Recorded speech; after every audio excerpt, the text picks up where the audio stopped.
guys, it's me Julia back for a weekly roundup. I'm sorry I'm a day late. When I came home last night, I had another meeting after work, so it was quite late by the time I got home.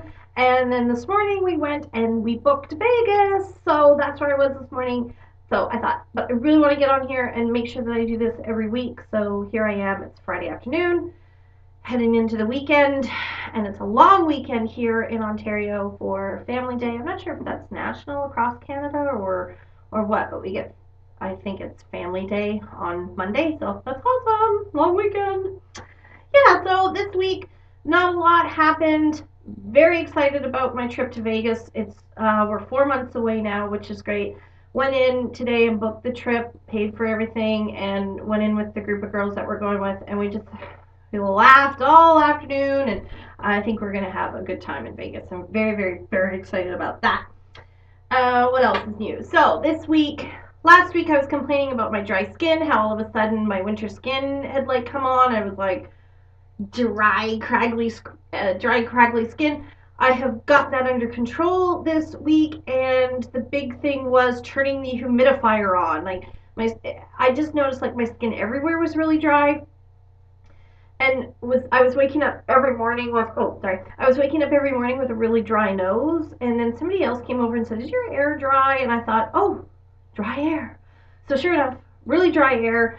So we turned on the humidifier, and that's helping. And I have one that's like right beside my side of the bed, so it just keeps a little bit of moisture in the air. And I've noticed that my face is not as dry as it was last week. Yeah, so very, very good. And I've also continued to not wear foundation. What I've been using, like I said last week, was using my mineral powder. And as I said, like it might sound kind of counterproductive to put powder on your face if your skin's dry, but it just seems to be working for me because it's not creating dryness where I find sometimes you put on like a cream or liquid foundation and it actually like kind of sticks to the dryness. I'm not having that problem.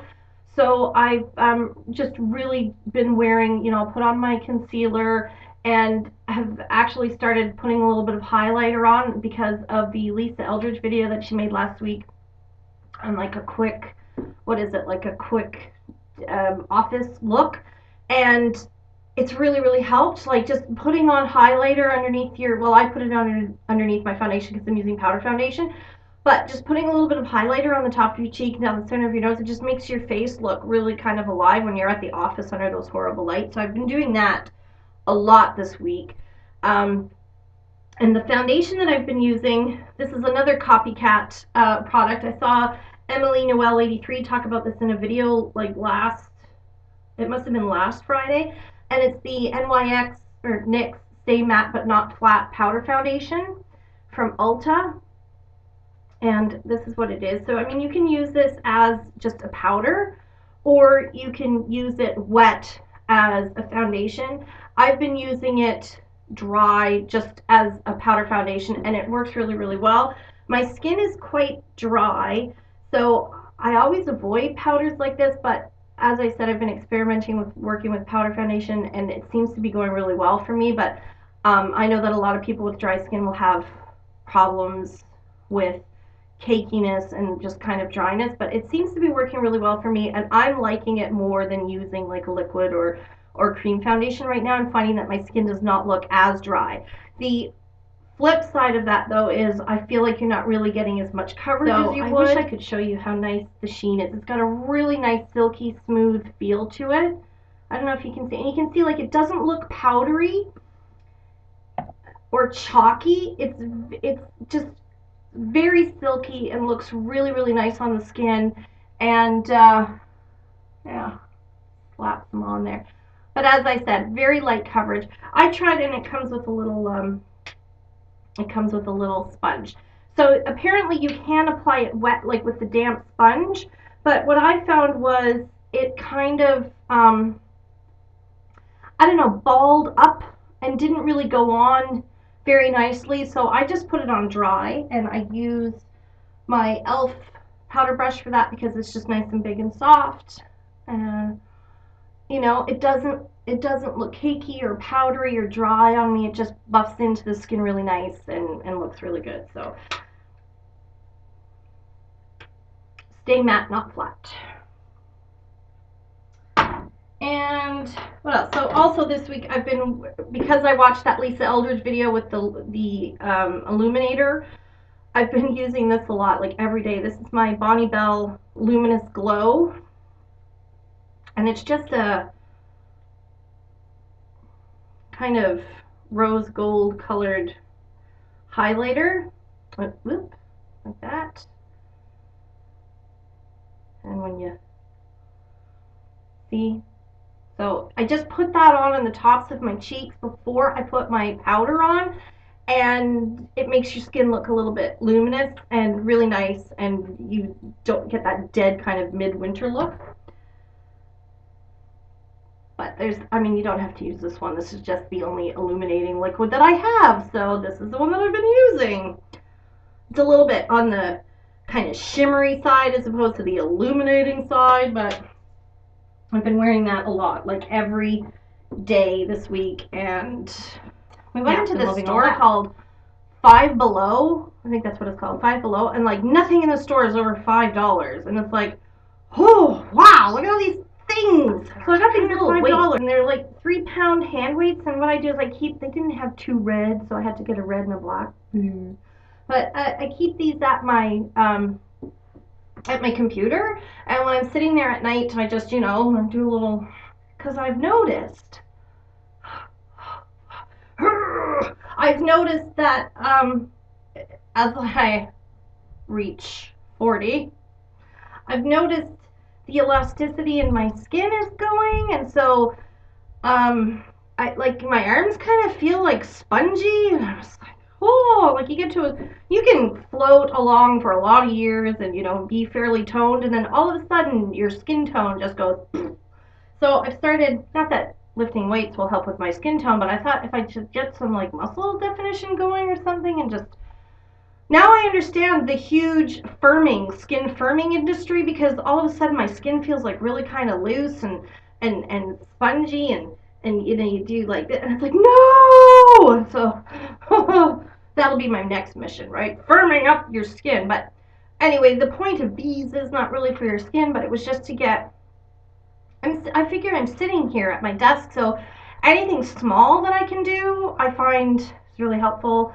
And doing these kinds of things for my bat wings, and so that when I wave, my arm doesn't keep waving. Also, at that Five Below store, they had perfume. How much you pay for that perfume? $5. And they had like designer knockoff perfumes, and those usually stink to high heaven, and they just smell like alcohol, and they disappear the minute you spray them on. But the 2 that I picked up were actually quite nice, and this one's my favorite, and it's called Precious, and clearly it's a knockoff of Vera Wang's, I think it's Princess, and I haven't smelled that one because I was under the impression that it was really kind of florally, but this is a very nice kind of soft vanilla-based scent. Now, of course, because it's $5, I mean, it's not the world's most long-lasting perfume, but I've been wearing it like every day because it's just nice and soft and kind of warm and very feminine. And my husband says it makes, he smell me like, you smell like bubble gum, but it doesn't smell overly sweet, it's not sugary, so it's just really nice. And I like the little cute bottle, and it was only $5, but it's made me want to go and try the Vera Wang Princess, even though it says right on it, not affiliated with the makers of Vera Wang's Princess. Like, who are you kidding? But anyway, it was $5. Score! I wanted to talk about this nail polish because I basically wore it until it fell off my nails, and it's the Ladylike from Essie that I got last spring, and it's just a really nice kind of gray mauve, and pastel shades are huge going into spring, but sometimes I find pastel can be a little bit too girly, a little bit too pretty, so I really liked this one because it's got the gray cast to it, and it's very pretty and very feminine without being too sweet and too girly, so I really like that one.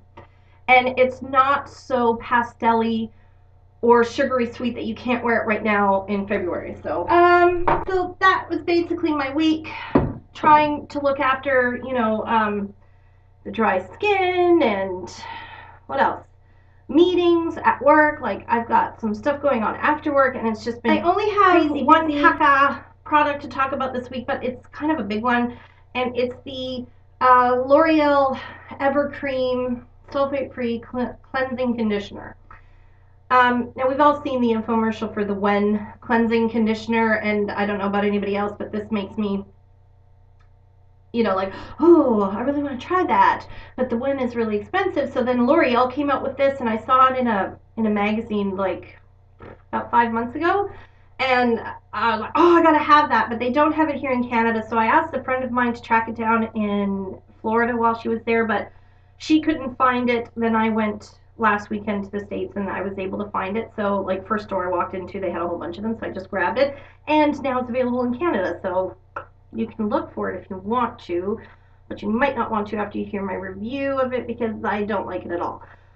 First of all, it says right on here it's for all dry hair types. So this is definitely, definitely, definitely for dry hair.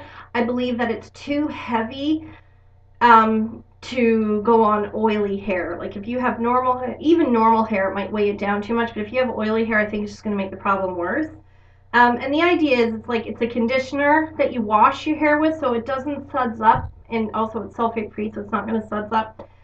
And you just kind of like massage it into your hair, and you rinse it out. You have to rinse it out really, really well because it does like cling to the hair. And then you're supposed to be left with soft, soft, shiny hair and all this stuff, and it's supposed to be much better for your hair than using a sulfate shampoo. The reasons why I don't like it, there must be something in these L'Oreal sulfate-free whatever shampoos that they have that does not agree with my hair because they all seem to make my hair fall out really badly. And there have been a few of the line that I have really, really liked over like the last year or so at various times. I liked the Ever Pure one, and I liked the Ever Smooth one. But just after a while, I noticed that my hair starts coming out in handfuls with them, so I kind of have to stop with that. So this, as I'm massaging it into my hair, it's just like there's all kinds of hair coming out, and I did not like that. The other problem that I had with it is I couldn't really feel like I couldn't tell if my hair was clean.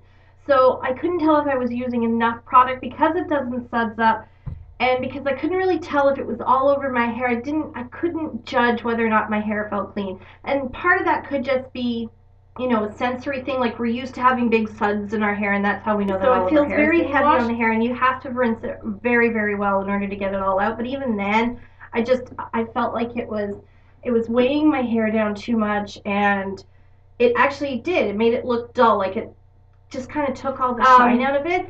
It felt okay the first day, but then the second day, because I wash my hair every other day in the wintertime, and by the middle of the second day, my hair looked like a grease bomb, and my hair is never. I don't know. I just don't like the results that I got with this at all. So I'll talk to you soon. Have a great weekend, guys. Bye.